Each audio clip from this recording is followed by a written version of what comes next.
Welcome to Quiet Car Stories. In this video, we'll take a slow and relaxing journey through the history of cars, engines, and the quiet details of automotive engineering. If you enjoy calm storytelling and gentle explanations, please consider liking the video and subscribing to the channel. It really helps support these kinds of long-form, relaxing documentaries. You're welcome to simply sit back and listen.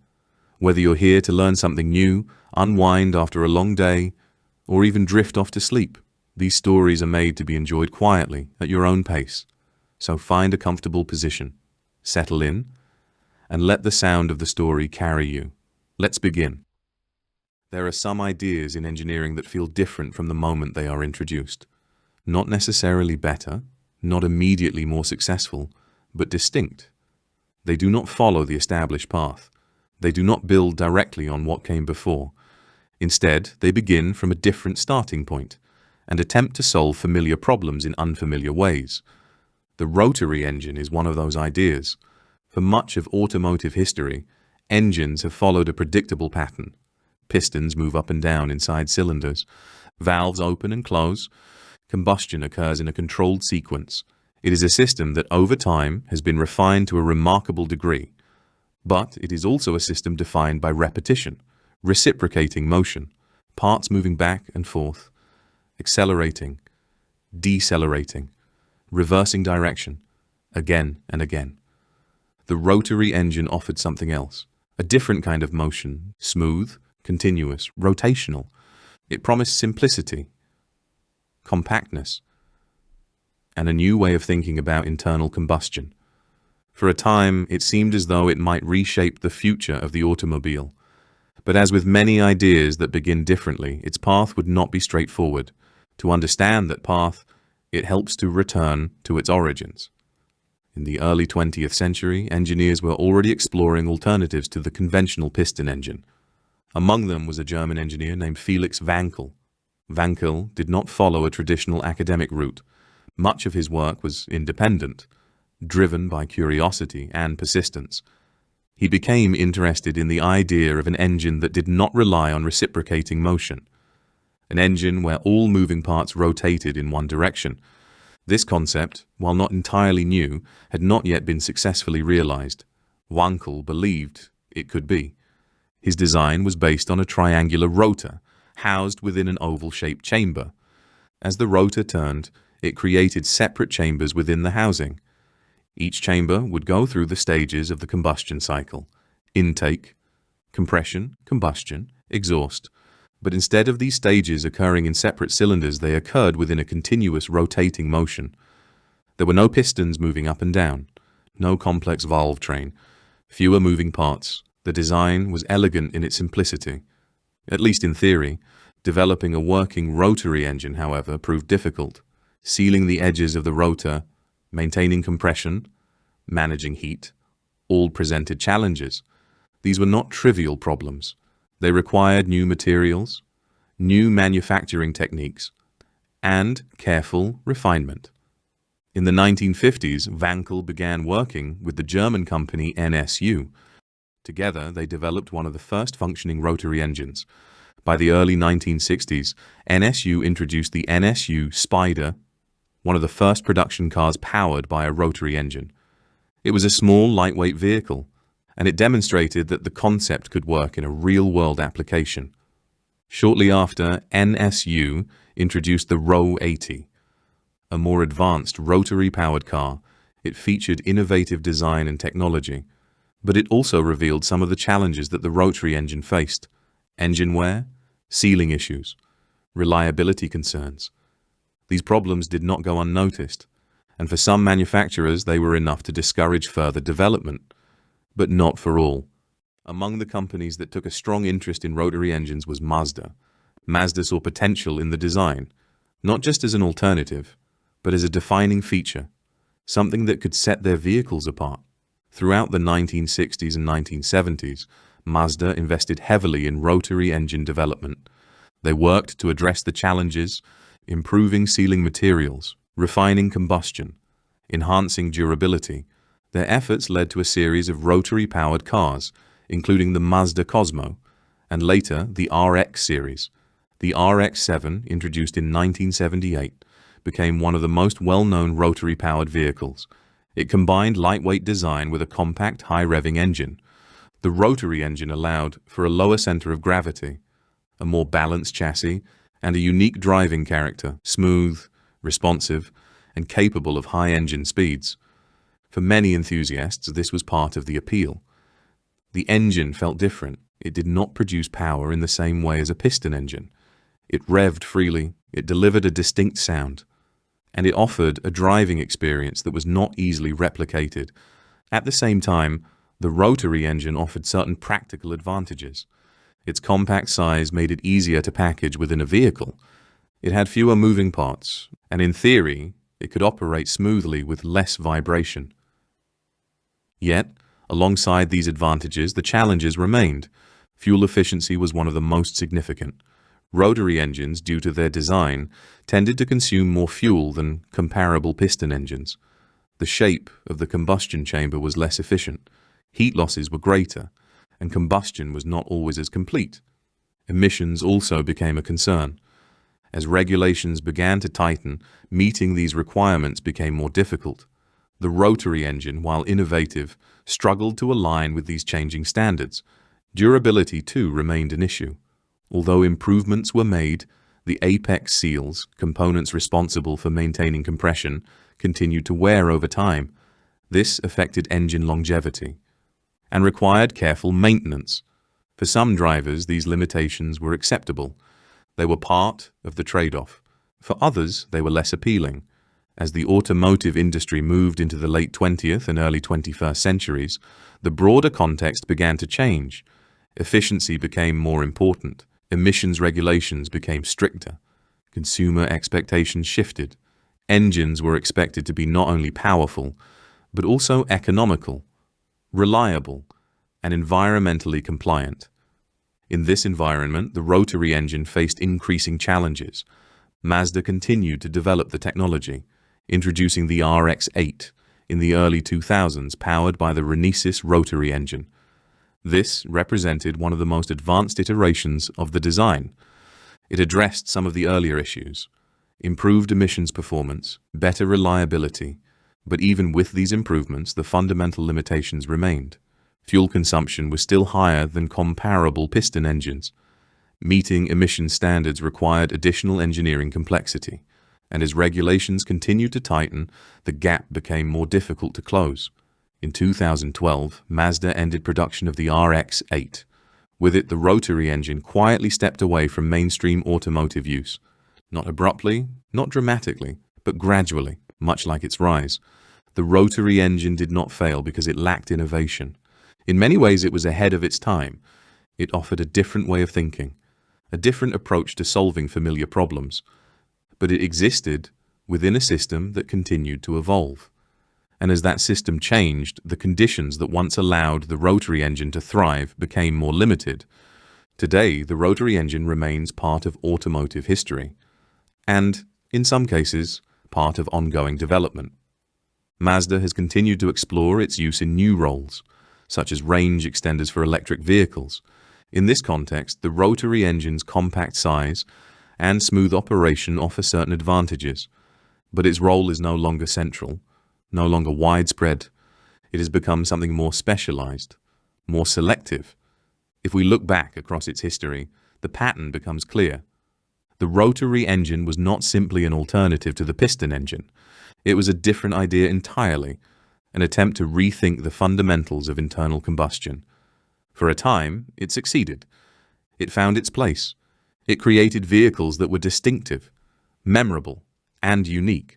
But as the automotive world moved forward, it did so along a different path. One shaped by efficiency, regulation, and practicality.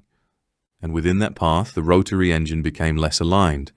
Its decline was not a sudden event, but a gradual process, a series of small steps, each one understandable, each one contributing to a larger change. And yet, what remains is not just a record of its limitations, but a recognition of what it represented, a willingness to explore, to experiment, to approach a problem from a different angle. In that sense, the rotary engine continues to hold a place. not just as a piece of engineering, but as an idea, one that reminds us that progress is not always linear, that sometimes the most interesting paths are the ones that diverge, even if they do not last forever, and perhaps that is the quiet legacy of the rotary engine. Not that it replaced what came before, but that it showed, for a time, that something different was possible. Mazda's commitment to the rotary engine was not immediate success, but rather a long process of careful refinement. They understood from the beginning that the concept itself was not enough. It required patience, iteration, a willingness to solve problems that had discouraged others. In the late 1960s, Mazda introduced the Cosmo Sport, one of their first rotary-powered production cars. It was not produced in large numbers. It was not intended to be. Instead, it served as a statement, a demonstration that the rotary engine could be made to work, not just in theory, but in practice. Mazda engineers focused heavily on the issue that had troubled earlier designs: apex seal durability. These small components positioned at the tips of the rotor were essential. They maintained the seal between combustion chambers. They allowed compression to build. Without them, the engine could not function effectively. Improving their longevity required advances in materials, better alloys, more precise manufacturing, refined lubrication systems. Over time, these improvements began to show results. Engines became more reliable, more consistent, more capable of operating over longer periods. Mazda continued to develop the technology through the 1970s, introducing a range of rotary-powered vehicles. These cars were not identical to conventional models. They felt different. The engines produced power in a smoother, more continuous way. They revved freely, often reaching higher speeds than comparable piston engines. The sound was distinct, not harsh, but unique. A steady, almost uninterrupted tone that reflected the engine's rotational nature. For some drivers, this became part of the appeal. The rotary engine did not behave like a traditional engine. It offered a different kind of experience. At the same time, it offered practical advantages. Its compact size allowed for flexible vehicle design. The engine could be positioned lower in the chassis, improving balance and handling. Fewer moving parts meant fewer components to manage, at least in principle. And yet, even as these strengths became apparent, the limitations remained. Fuel efficiency continued to be a concern. The shape of the combustion chamber, while necessary for the rotary design, was not ideal for efficient combustion. Heat losses were greater. Fuel consumption was higher than comparable piston engines. This was not a minor issue. As the 1970s progressed, global events began to influence automotive priorities. The oil crisis of 1973 brought fuel efficiency into sharper focus. Consumers became more aware of fuel consumption. Manufacturers began to prioritize efficiency in their designs. In this environment, the rotary engine faced a challenge. Its advantages in smoothness and compactness were clear, but its fuel consumption placed it at a disadvantage. Mazda, recognizing this, did not abandon the technology. Instead, they continued to refine it. They improved fuel delivery systems. They worked on combustion efficiency. They adjusted engine tuning. At the same time, they expanded their use of conventional piston engines, balancing innovation with practicality. The rotary engine remained part of their identity, but not their only focus. As the automotive industry moved into the 1980s, Mazda introduced one of the most recognizable rotary-powered vehicles, the RX-7. The RX-7 combined the characteristics of the rotary engine with a lightweight, well-balanced chassis. It was not designed to compete through raw power alone. Instead, it offered a different approach, a balance of performance, handling, and driving feel. The rotary engine's compact size allowed for a low center of gravity. Its smooth power delivery contributed to a sense of fluid motion. The car felt responsive, light, connected. For many drivers, this combination was compelling. The RX-7 became a defining model for Mazda and for the rotary engine itself. Yet, even during this period of relative success, the broader challenges did not disappear. Fuel efficiency remained lower than that of comparable piston engines. Emissions regulations began to tighten. Meeting these standards required increasingly complex solutions. The rotary engine, by its nature, produced higher levels of certain emissions. unburned hydrocarbons in particular, were more difficult to control. Engineers worked to address this, improving sealing, refining combustion, introducing more advanced exhaust treatment systems. But these solutions added complexity, and complexity, in turn, added cost. As the 1990s approached, the automotive landscape continued to evolve. Technology advanced, consumer expectations changed. Engines were expected to deliver not only performance, but also efficiency, reliability, and environmental compliance. In this environment, the rotary engine became more difficult to justify as a mainstream solution, and yet Mazda continued to pursue it. The RX-7 evolved through multiple generations, each one refining the concept, improving performance, enhancing reliability, maintaining the unique characteristics that defined the rotary experience. But the challenges remained, and as time passed, they became more pronounced. The early 2000s marked another significant chapter in the rotary engine story. Mazda introduced the RX-8, powered by a new iteration of the rotary engine, known as the Renesis. This engine represented one of the most advanced versions of the design. Engineers had made substantial improvements. The placement of exhaust ports was revised. Combustion efficiency was enhanced. Emissions performance was improved compared to earlier rotary engines. The RX-8 itself was a different kind of vehicle. It was not a direct successor to the RX-7 in terms of performance focus. Instead, it offered a more balanced approach.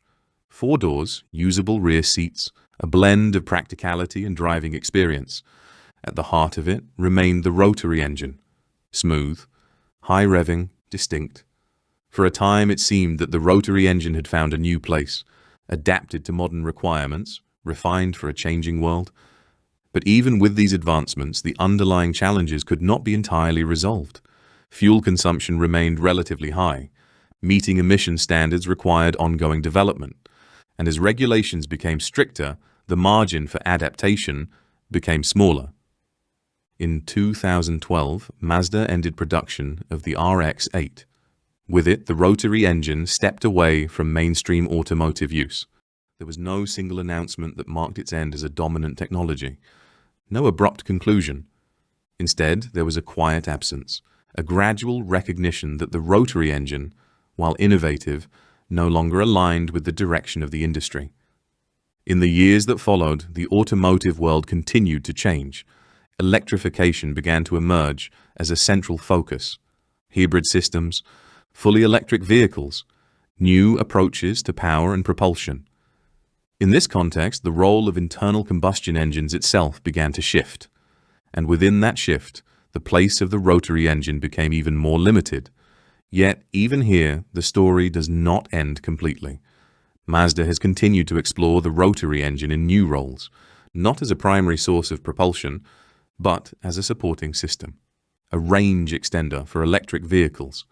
In this application, the rotary engine's characteristics, compact size, smooth operation, offer certain advantages. Operating at a constant speed, rather than across a wide range, allows for improved efficiency and reduced wear. It is a different role, a quieter one, less visible, but still connected to the original idea. If we step back and consider the full arc of the rotary engine's history, a pattern becomes clear. It was never simply an alternative to the piston engine. It was a fundamentally different approach, an attempt to reimagine how internal combustion could work. For a time, it succeeded. It found its place. It created vehicles that were distinctive, memorable, and unique. It offered a different kind of driving experience, one defined by smoothness, by continuous motion, by a sense of fluidity. But it also existed within a broader system, one that continued to evolve. As priorities shifted toward efficiency, emissions, and practicality, the conditions that supported the rotary engine became more limited. Its decline was not the result of a single failure, but of many small factors, each one manageable, each one understandable, but together they shaped the outcome. And so the rotary engine did not disappear suddenly.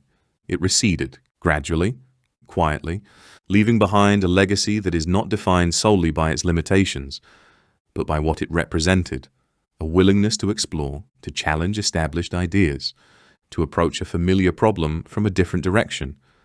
In that sense, its story is not one of loss, but of contribution. It expanded the boundaries of what was considered possible.